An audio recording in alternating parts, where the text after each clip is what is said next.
Olá, estamos de volta com mais um vídeo, né? Agora dando continuidade, eu vou estar falando sobre o tecido epitelial glandular, né? Que nós havíamos falado no último vídeo, né? Sobre as camadas da pele, né? Então eu falei sobre epiderme, derme, hipoderme de forma bem mais rápida. E agora nesse vídeo eu vou estar dando uma atenção maior, né, e falando sobre o tecido epitelial glandular, né? Bom, o tecido epitelial glandular, como o próprio nome remete, ele vai se originar a partir, né, vai formar as glândulas, né? E ele vai se originar, vai ter como origem, né, o tecido epitelial, né? Então a gente falou no vídeo anterior sobre essa primeira camada, né, que constitui a nossa epiderme, né, que é constituída de tecido epitelial, né?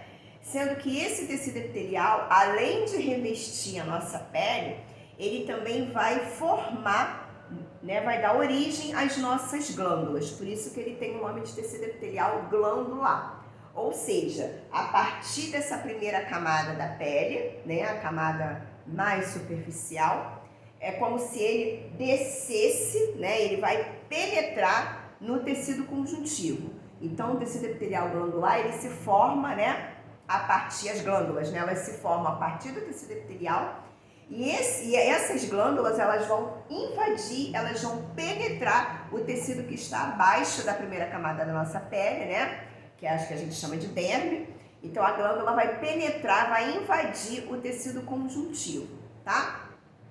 E aí eu coloquei ali no quadro alguns tipos de glândula. O que seria uma glândula? Seria uma coleção de células, né? E essas células, elas vão formar, elas vão dar origem a hormônios, elas vão sintetizar hormônio, secreções, né? E aí esses componentes, tanto o hormônio quanto as secreções, eles vão ser responsáveis, né, por todo o mecanismo, né, até mesmo ligado à maturidade, né, do nosso corpo, tá? Então, falando um pouquinho da glândula exócrina, lembrando que nós temos, né, no nosso corpo, 3 tipos de glândulas, né? Nós temos de forma geral a glândula exócrina, nós temos a glândula endócrina e nós temos a glândula mista. A glândula mista eu vou estar falando, se possível até em outro vídeo, porque eu vou estar falando da diferença de insulina e glucagon e aí leva um pouquinho mais de tempo, tá?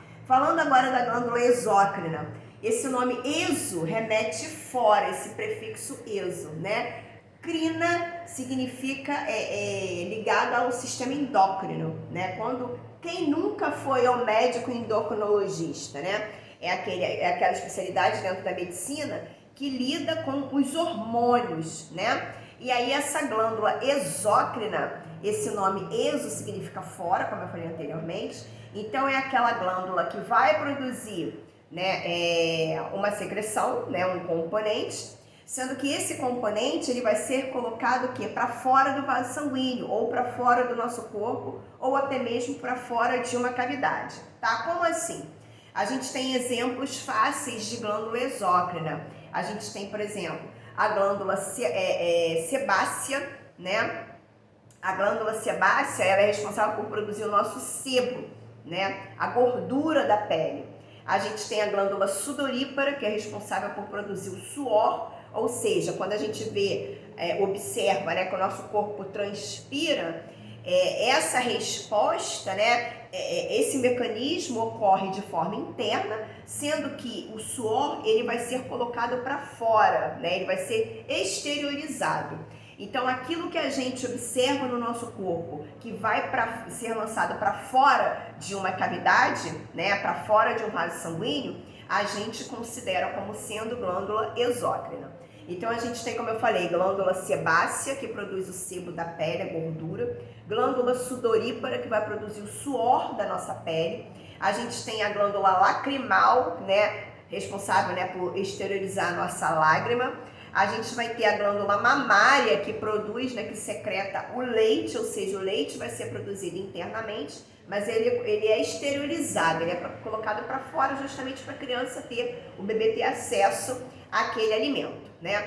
A gente tem, então, glândula sudorípara, sebácea, glândula lacrimal, glândula mamária, glândulas salivares. Mas, prof, a saliva, né, ela é um exemplo, as glândulas salivares, elas configuram como exemplo de glândula exócrina? Sim, porque as glândulas salivares, né, a gente tem três. A glândula parótida, que fica internamente mais ou menos na direção do nosso ouvido, né, a maior glândula salivar que nós temos. Nós temos a glândula sublingual, né, abaixo da língua, né, e submandibular abaixo da mandíbula, mais ou menos. Essas três glândulas salivares, elas vão produzir a saliva, né, sendo que essa saliva ela vai ser lançada para fora de uma cavidade, para fora de um ducto. Então, o que eu quero que vocês entendam que a glândula exócrina, né, ela é aquela que, como definição, vai produzir, né, uma secreção, e essa secreção vai ser lançada para fora de um canal, para fora de um ducto, para fora de uma cavidade ou até mesmo para fora do corpo. Por isso que glândula exócrina. Tudo bem?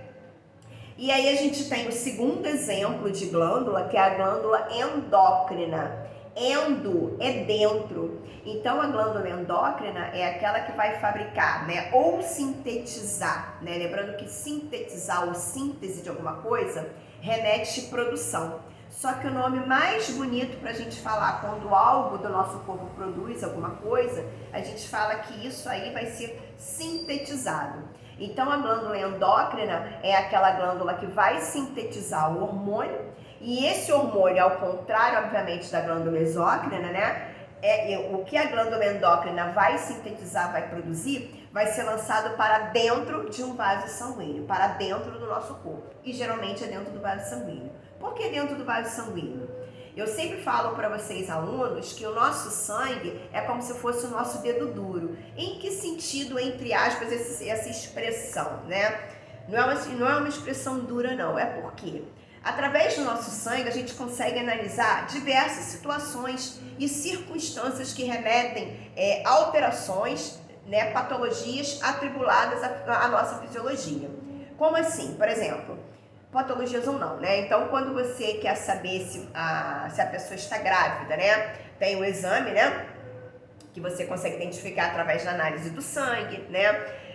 Quando você quer identificar, por exemplo, qualquer alteração hormonal, né, o médico vai relatar, geralmente o médico endocrinologista, né, ele vai descrever um hemograma completo, minucioso, e ali naquele hemograma ele vai começar a identificar, né, alguns fatores, alguns marcadores, entre aspas, né, que servem para identificar, por exemplo, se as nossas glândulas, né, como que está o funcionamento, né, endócrino do nosso corpo.